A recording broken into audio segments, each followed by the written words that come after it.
Hello YouTube! Long time no see. We've been quite busy this last couple of months and we had a little technical problem. My laptop has broken down, so I have to be in Pu-erh and use my desktop PC to edit and post those videos. But anyway, the autumn harvest went well. We're just waiting to get our new products released from the factory, and we will shoot a video talking about our autumn production run and how it went. Meanwhile, there's a thorny subject I want to talk about. And by that I mean, maybe you can thumb down the video right away, right? We're gonna talk about fake tea, or well, so-called fake teas today. So let me introduce the subject. A lot of the Pu-erh tea cakes on the market mention on the wrapper the origin, like the mountain in which it comes from, supposedly. Also, a lot of wrappers mention the quality of the tea gardens, like if it comes from Gushu, like ancient tea gardens, or old trees, or single trees like Danzhu, or Shengtai, natural tea gardens, or Taidi, plantation tea, like conventional plantation. And what you'll find out by looking at those wrappers is most of the time, if they mention an equality, it must be Gushu or Tashu, like ancient trees or big trees. I've never seen written Taidi on a cake, you know. Sometimes you can see Shengtai, but it's very rare. Most of the time, if people put a tea quality stamp, it will be Gushu. When it comes to the names of the tea mountain, you will see that a lot of the times the same names come again and again. For example, you'll have Laobanzhang, Yiwu, Bingdao, Jingmai, and also new names like, as the years go, we can see new names on the market, such as Mansong, Pu-erh, which is a tea garden in Yiwu mountain, Wangong, which was also very famous, another tea garden name in Yiwu mountain, and so on and so on. You'll most likely see a dozen different names. And the problem with that is, of course, the majority of the tea is not produced in the famous tea mountains. Some people say 90% of the labels are fake. I think it's pretty hard to put a number on these things, because I don't think the government keeps statistics on how people name the labels, and there are no official certificate of origin. So you can legally name the tea whatever you want. However, you can think a bit about the output of some famous tea mountains. Well, the famous tea mountains do not necessarily have a lot of tea gardens, but sometimes they do. Well, for example, in Laobanzhang there's quite a high amount of tea gardens. Output must be somewhere around 100 tons per year. Jingmai has probably the highest quantity of ancient tea gardens. Well, in Jingmai the output in 2016 was about 300 tons for the ancient tea garden material, and 1,000 tons in total, so 300 tons of Gushu and 700 tons of Shengtai. And that gives you an idea about the proportion that you get in Gushu and Shengtai, knowing that Jingmai has a considerable amount of Gushu. For Bingdao, I've heard several figures, but I've heard like from 1 ton a year to 8 tons a year. It probably depends on which area you consider to be real Bingdao tea. And for names such as Pu-erh or Wangong, the figure goes even lower. It's probably not even 1 ton a year, because those areas are just like tea gardens, and basically tea gardens growing in very low density, almost wild, in a forest or nearby forests. So you can't expect the output from these tea gardens to be significant. So there's a lot of mislabeled tea on the market. It's a fact. Now, why is it so? Well, first, I think there's a limit in how many mountains the typical consumer can remember, you know. So if you make things too complicated, like it is in reality, you have hundreds if not thousands of villages that produce high quality tea in Yunnan. You can't expect the consumers to know about them. Even as professionals, we can't even know each village in each tea mountain. The famous tea mountains are pretty well researched, but there are so many small villages in the middle of nowhere growing good tea. It's impossible to know all of them. So for example, it's typical to use a famous name to designate the tea produced in a much wider area than that location. For example, most of the Mengku tea produced in Mengku, which is a kind of prefecture, which is quite a large area with many tea growers there. Most of that Mengku tea will be named Bingdao. Bingdao is just a small village, but apparently Bingdao, that name is more famous than Mengku, so the typical tea drinker in Beijing, Shanghai or anywhere else will more likely know Bingdao tea than Mengku tea. So when you have a tea shop and that the customers come in and they ask Bingdao tea, well, you kind of have to show them a product, you know, because all the other tea shops around do have a Bingdao cake in store. So you need to have one too, otherwise you might not make the sale. We could even say that Bingdao or Laobanzhang is only a taste. Let's say people think that Laobanzhang tea has some bitterness, is quite powerful, has a good huigan. Well, you're going to source tea in Burma or Bulangshan or Hekai. Maybe you're going to blend several high quality teas together, and you're going to achieve a very similar taste to Laobanzhang. Personally, I think real Laobanzhang cannot be faked because it's so typical, and I've never come across a blend that really recreates the Laobanzhang taste.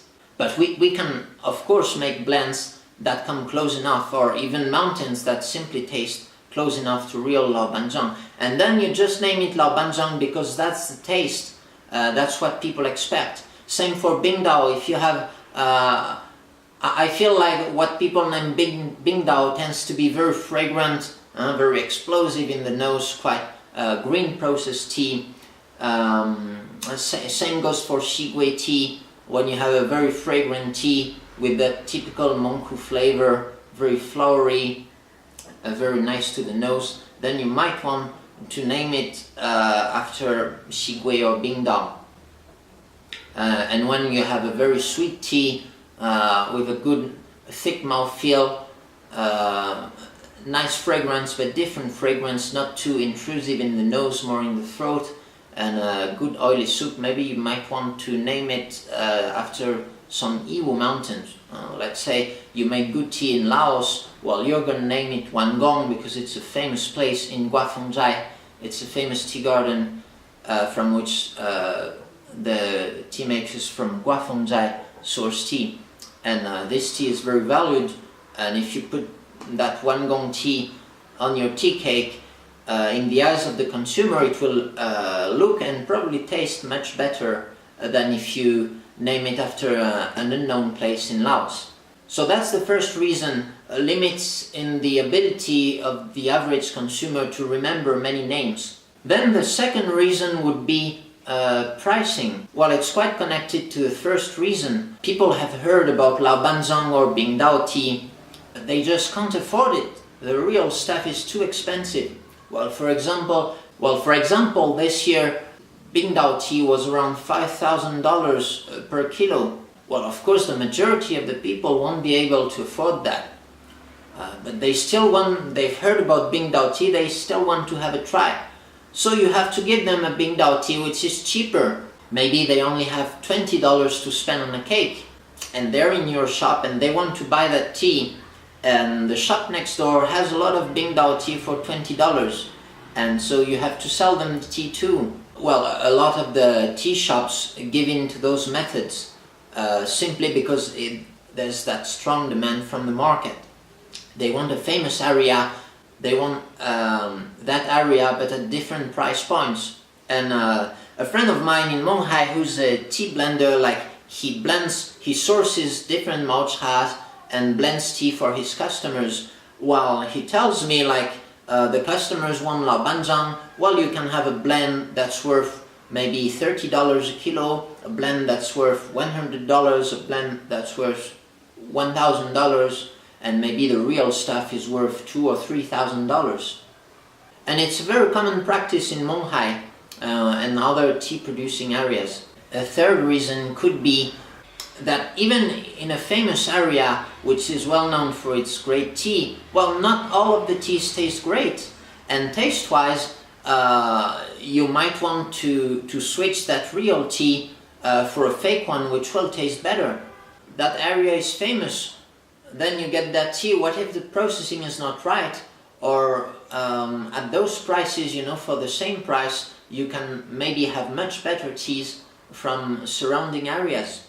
And that's the trend. For example, a lot of the tea that comes from Burma is sold in Bulangshan, but only the best teas from Burma are sold as fake. And as a tea producer in an unknown area, well, you also have that strong financial incentive to sell your tea to famous areas as fake. Because if you make great tea and your area is not famous, okay, maybe you go to the tea market and sell that tea that comes from nowhere. You're gonna maybe sell it for $50. But let's say you're in Burma and you make a great tea. Well, maybe you want to sell it to your cousin in Lao Banzhang. Your cousin will buy it maybe $300 and will sell it $1,000. Okay, so now you've just sold your tea $300 instead of $50. Fourth and last reason, there's just too much demand for those famous areas compared to their production.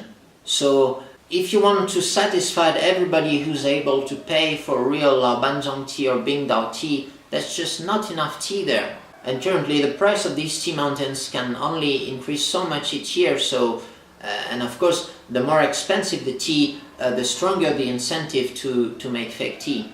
So to summarize, first reason, the average consumer can only remember a limited number of names. Second reason, tea from famous tea mountains is too expensive for many of the average consumers. So you have to offer teas at different price points. Third reason, fake tea can taste better than real tea. And fourth reason, there's just not enough tea in some famous tea areas to satisfy the demand. Now, it's a very shameful activity to sell fake tea, you know, both in the Western world and in China. You shouldn't be caught selling fake tea. And yet, well, it seems that a lot, if not most of the people involved in the tea trade have to do some kind of forgery at some point. Even if they don't sell directly fake tea to people, they sell it to other people who will sell fake tea. And I think at this point it's really pointless to blame people who sell fake tea because the problem is systemic. The problem is in that current system.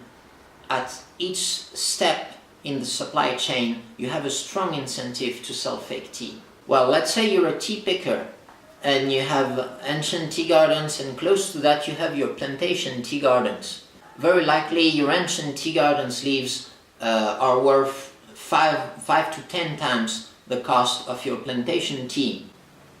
Well, while nobody is watching, why not go pick some plantation tea leaves and just mix them in your bag with what you've got from the ancient tea gardens. It sounds like a pretty good deal for the tea pickers. So as a tea maker, when you're buying fresh leaves from the tea pickers, well, you have to understand the area and you have to be able to make the difference between different types of leaves. Like, well, for example, in Jingmai you can make the difference between leaves from ancient tea gardens. Shanghai may be different locations, whether the tea garden has been pruned or not, things like that. But during some times, it's very hard to make the difference. For example, in late autumn, forgery in the fresh leaves is rampant because it's very hard to make the difference by looking at the leaves.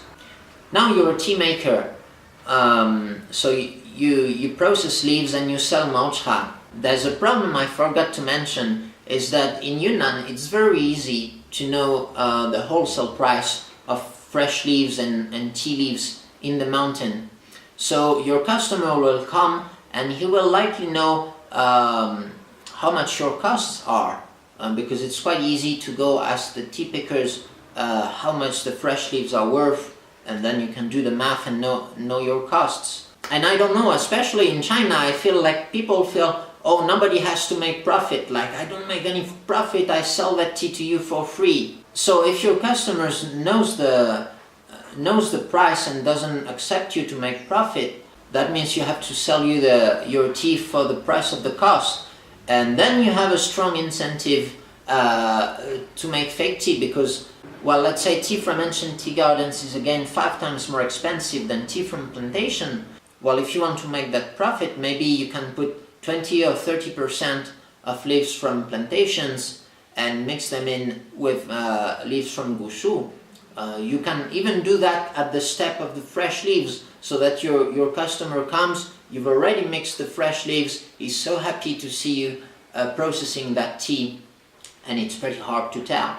Well, this happens a lot, especially with the big factories, because the big factories don't want to pay a high price for those leaves, and those leaves do have a high price in the current market. So let's say everybody kind of knows that, it's kind of a tacit agreement between the tea maker and the tea factory that what they will get will not be pure Gushu, but the tea factory needs to be competitive and have low costs. Then when you're at the stage of the tea factory, well, you might want to blend your tea, maybe to cut the cost, but also because you want to make big productions, because there's a huge demand for those famous areas, and you just simply can't source enough tea from that famous area. Or you can even blend your real tea to enhance the taste of your cake, right? Because people think it's a famous area, so it must taste very good. So if you blend your tea, you can make sure that it tastes good and that you have enough output to satisfy the demand. And then at the stage of the tea retailer, like the typical tea shop, in a tea shop you will sometimes come across people with really incredible expectations, like they want to drink tea that come from 1,000-year-old trees. They want the best of the Bingdao, but they also want a nice price because they feel like they want to get a bargain, you know? And maybe some of those customers are a bit delusional, like if you explain them the real state of the market, the fact that forgery is rampant and things like that, well, they just won't buy your tea. So some customers have this need to be told stories, especially at the retail point. If some tea shops want to capture those customers, well, they have to make up stories, right? The consumers themselves sometimes they want to buy the best of the best, but the problem is they don't want to understand that they can't afford the best of the best. So maybe some of the tea drinkers are happy with that kind of delusion. Yeah, they just buy a dream, they buy a tree which is everything at the same time, you know, it's wild, it's from a famous area, it tastes great, it was made by a tea master, everything, you know. And why not? If that makes people happy, well, lets them have good tea, right?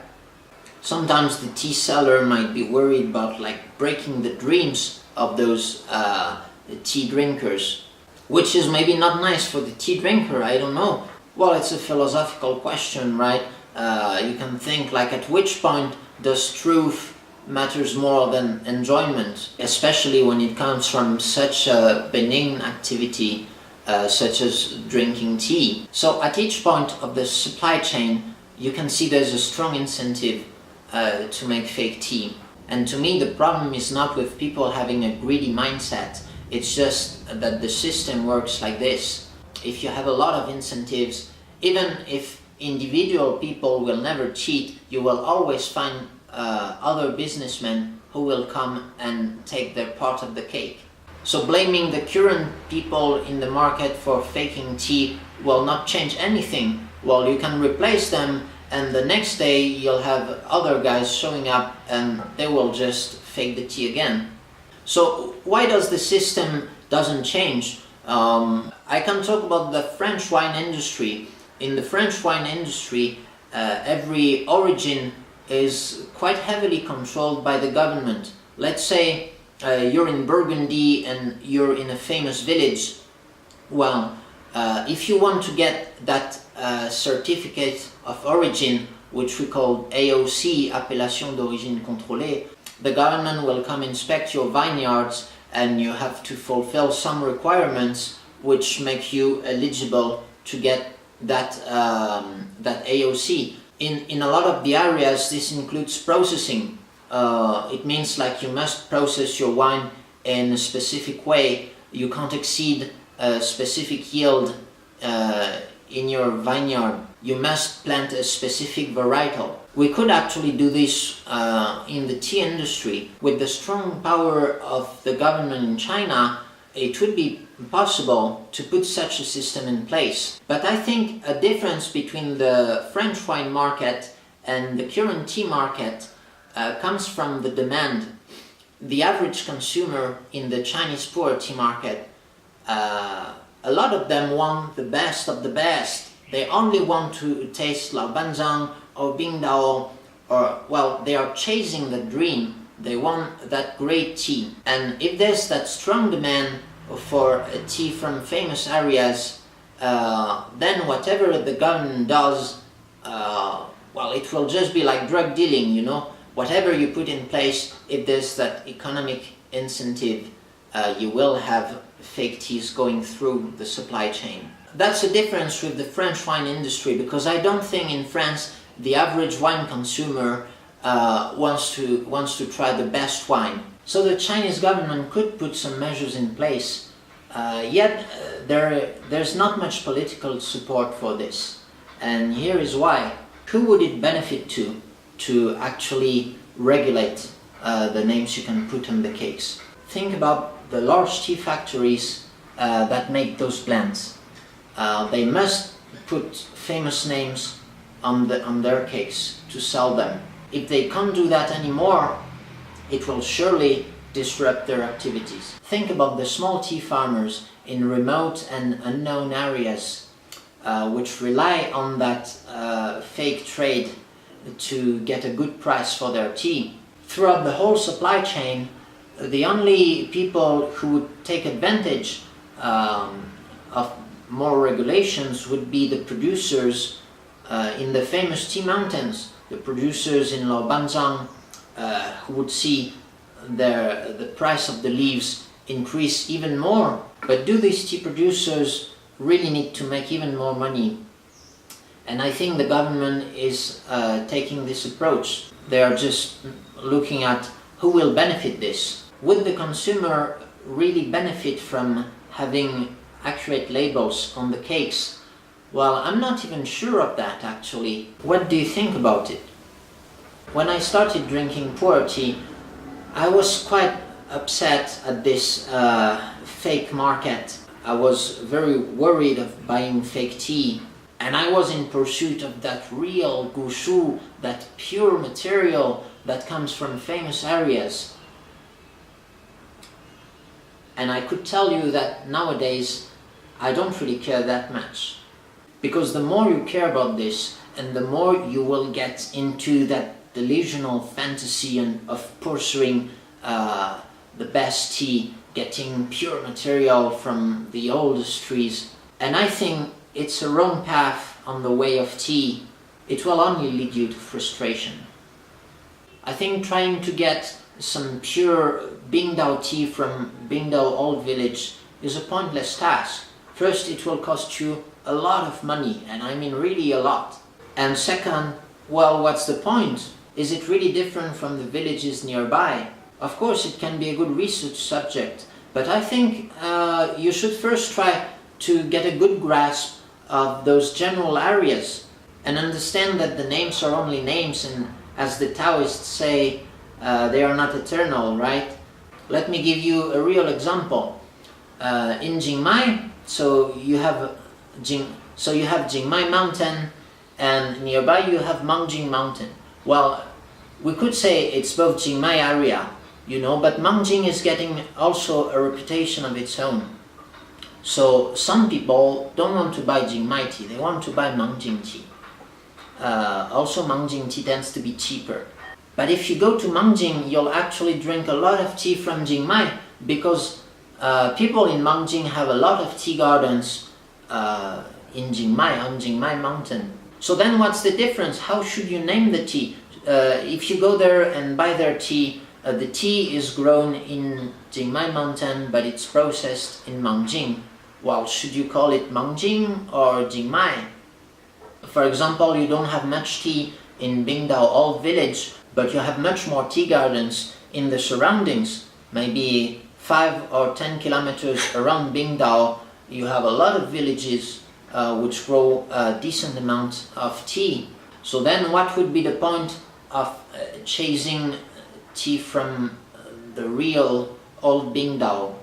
I don't really know. In the end, it becomes a pointless endeavor, simply because administratively those gardens are in Bingdao Old Village, so they should have a higher price than those that are, for example, in Nanpo, a village just a couple of kilometers away from Bingdao. You should take a closer look at the mountain ranges and the altitude of the gardens and soil type and all those sorts of things, which have a real influence on the taste of tea, because they are biophysical factors. They haven't been determined by man. Personally, I think Pu-erh tea is all about exploration. Really, if you're into Pu-erh tea, it's because you want to understand that complex world, you know. Maybe you want to understand why tea tastes like this, or how does that region tea taste like. And I think there's a point at which the degree of accuracy required to get real tea gets meaningless. So much so that in both the Western and the Chinese market, some tea sellers have decided not to name the origin of the teas, and that can actually make sense, because what matters in the end should be the taste of tea. Yet, of course, a part of the tea drinkers, including me, are interested in understanding all that stuff about the origin of the tea, and that's why on Farmer Leaf we will continue to mention the origin and strive for sourcing accurately named tea. Well, I can finish this video by giving you simple tips to avoid buying too much fake tea. But keep in mind that it's impossible to never buy mislabeled tea, you know? We can never be 100% sure that that tea is correctly labeled. First, you have to look at the prices, right? Some areas are incredibly expensive. If the price is below a certain threshold, then it just can't possibly be tea from the mentioned area. Some famous tea mountains have a relatively low price. Well, for example, Jingmai is famous, but still has, well, I could say decent prices. That's because there are many tea gardens in Jingmai. So even though the demand is high, the offer is also high, which is not the case in Bingdao or all those small famous areas in Yiwu Mountain. Laobanzhong still has a decent offer, but has an incredibly high demand, so it's still expensive. But still there's a lot of tea coming out of Laobanzhong.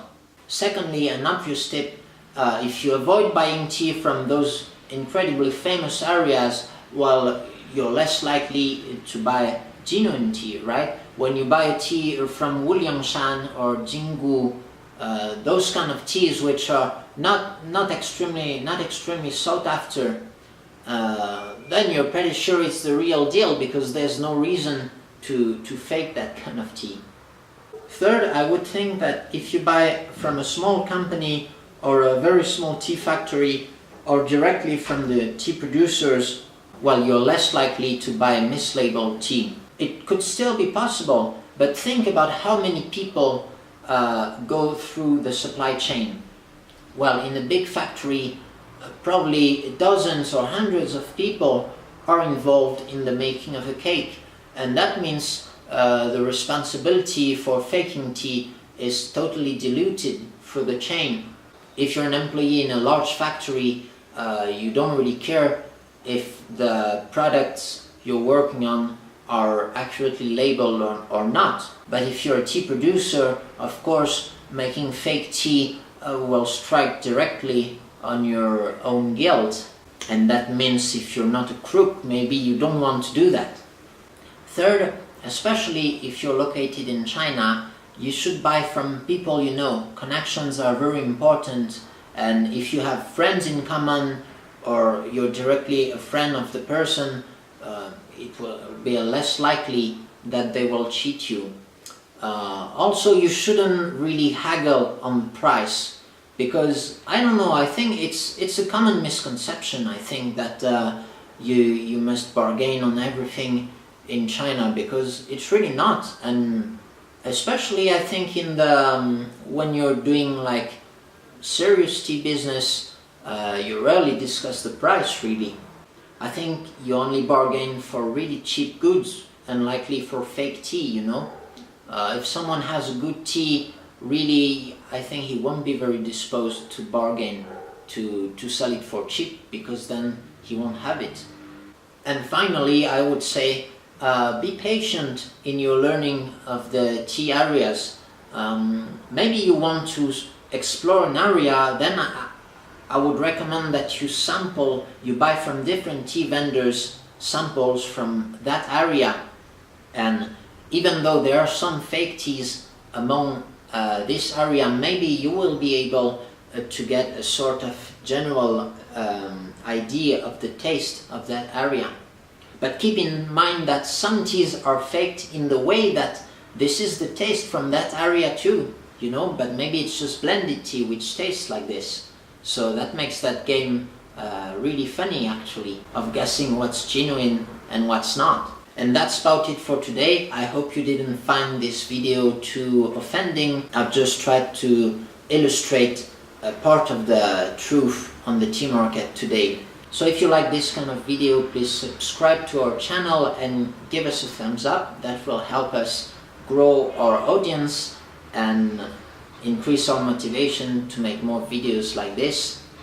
And well, I hope you'll have a good tea, especially a genuine one, or maybe a fake one. Anyway, the important is to have good tea. So goodbye, see you next time.